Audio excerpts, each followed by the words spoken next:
Guys, we all get hurt at one or the other point in our life. And what do we do after that is what I want to talk about in this video.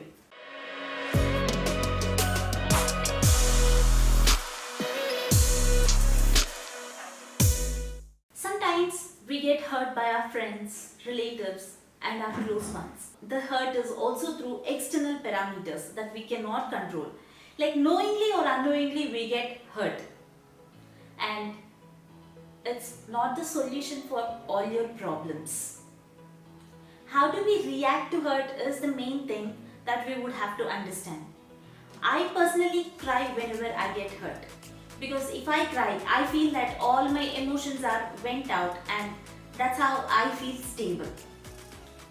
Generally, when someone fails, they get hurt.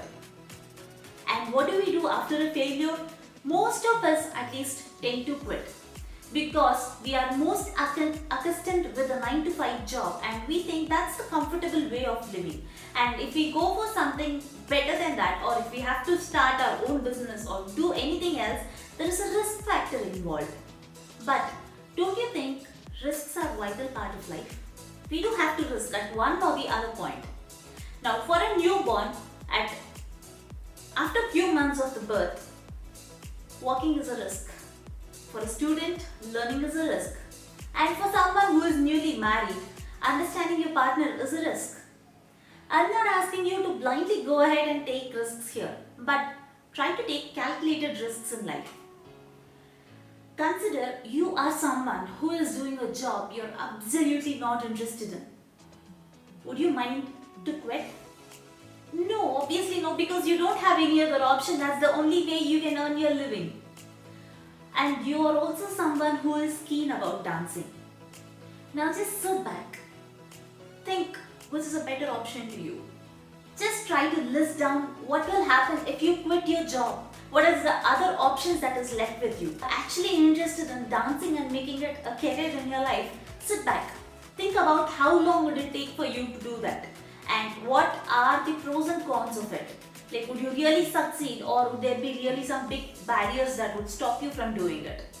Now when you sit back and understand all these factors, then possibly you can decide what is best for you.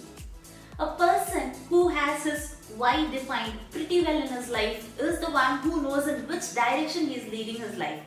Rest all of us are just dreaming in our own world.